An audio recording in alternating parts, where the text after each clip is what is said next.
different light to film today because I couldn't be bothered to set up my huge box lights. So I'm using my like sun lamp that I use in the morning to tell my brain that it's time to wake up even though it's pitch black out. And for some reason this is making my skin look so red. So if we could just ignore that and pretend I don't look like a tomato, that would be great.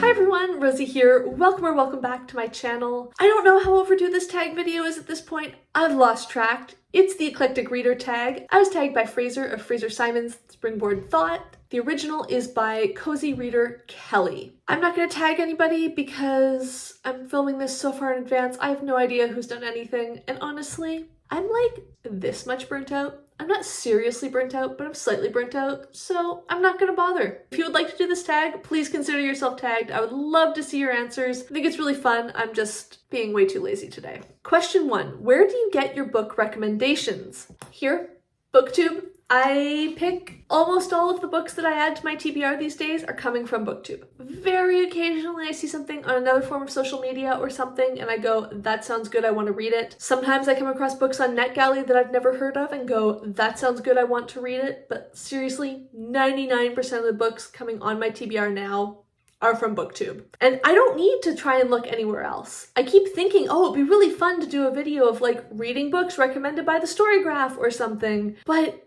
I'm getting so many recommendations from people I trust so much that I just don't have space or time to think about looking for recommendations anywhere else. Question 2, how do you decide what to read next? For me, the issue is more what won't I read next than what will I read next. I have a massive TBR and I want to read them all. I tend to plan my monthly TBR a fair ways in advance. I'm filming this mid-January. I think I've got my TBR pretty much planned through March because there's just so many books that I want to read. There's so many books that I want to get to. And by the time I take into account buddy reads that I want to do, read-alongs I want to do, readathons I want to participate in, arcs I need to get to because they're going to be published and I want to make sure I review them in time, my own reading goals that I want to hit. By the time I've thought about all of that, there's a lot of books every single month that I want to read. Add on, I try not to set my TBRs to be too unattainable so that hopefully maybe sometimes I have some time to mood read. Maybe that's what this question is getting at. With so many interesting books, how do you choose what to read? And I guess in that case, the answer is poorly. Question 3.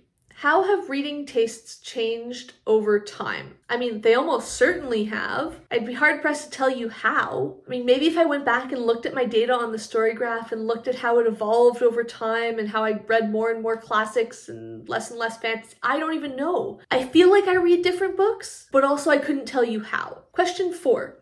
What genres/subgenres do you never or usually never read? I actually have a few that I don't really read at all. I don't really read anything business focusy at all. It just does not interest me. I am not a person who is interested in entrepreneurship or a side hustle or anything like that. Personally, I'm happy keeping my job as my job and my hobbies as my hobbies, and I don't really want to mix them, so I'm not really interested in anything business related. I tend to not read anything self-help related. I've read maybe 1 or 2 books that would probably be classified as self-help and found them incredibly useful and incredibly enjoyable, but it's not a genre I feel the need to like read often. I feel like, okay, I read that one book, it was good, I need to implement the things that it talked about and I'm still working on that, and I'm good. I don't need to then go out and read like 5 more books about that. Another big one that I don't really read at all is anything about sports. I occasionally read something about sports, I guess. I read a book called Moneyball as well. The Michael Lewis one about baseball. I read that. I'm interested in sports if it's got a spin. Like, I might consider reading a memoir or an autobiography or something of an athlete who is interesting in some way, but I don't want to read an athlete's autobiography just because they're an athlete. It's just not something that interests me very much. I also don't really read any YA or middle grade at all. Maybe I should give it another go. Maybe I need to try, especially YA. I don't think I'm particularly interested in middle grade at this point. YA is more on the cusp. I haven't read much YA in many years because I don't remember loving it the last few times that I did, and I don't know if it's that the last few YA books I read weren't really great ones or weren't the ones for me, or what the situation was, but it's just not something I tend to pick up. I like teenagers individually, but in general, had enough of teenagers when I was a teenager, and I don't particularly want to read about them as an adult. Question 5 through 9. What are 5 specific subgenres you enjoy? Include a recommendation or 2 for each one. My first specific subgenre is non-comedy books that are intensely funny. I tend to not like books that are sold as comedy books, but humorous books?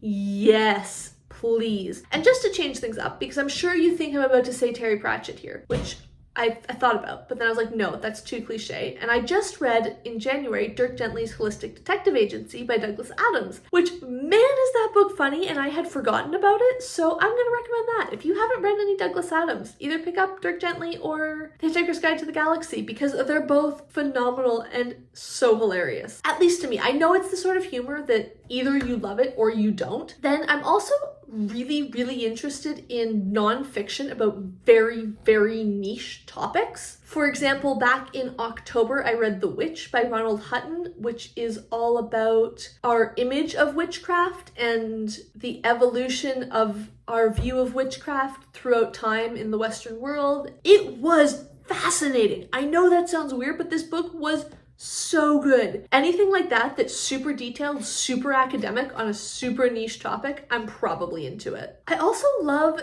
interconnected stories about families or groups of people. So the classic example to bring up for this is Girl, Woman, Other by Bernardine Evaristo, which I did adore. Man, that book was good. But because I don't see it talked about as much, I'm going to mention Red at the Bone by Jacqueline Woodson. This was a phenomenal book that I read in June that's all about a family, and it centers on a 16th birthday party in around the year 2000, I think. Through that one moment, we flash forward and backwards in time to explore the lives of all of these different people who are at this girl's birthday party. It was so good. I loved it so much. Then I also really love what I can only describe as irreverent nonfiction history. I love nonfiction history books that aren't afraid to tell it like it is and don't try and sugarcoat things and aren't the most focused on super clearly communicating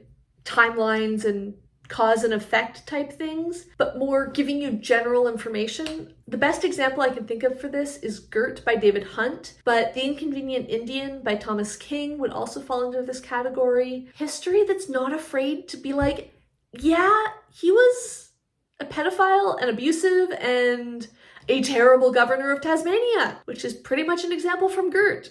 I love history books that lean into that and lean into the, oh my god, that was horrible or dumb or whatever side of the bad stuff in history and don't try and avoid it. This has been way too rambly for that, but this is gonna be a really short video, so who cares? And I know it asks for 5 specific subgenres, but I can't come up with a 5th. I don't know. I read so many different things. My final question is, what would it be a specific subgenre that you associate with me? It can be one of those ones I just mentioned or a different one. I'd be really curious to when you think, Rosie, what weird subgenre do you think of? And also, what are some of your super niche subgenres that you love? I would love to hear about that as well. And if you like this video, please give it a like down below. If you would like to see more of my videos, please hit subscribe, and thank you for watching.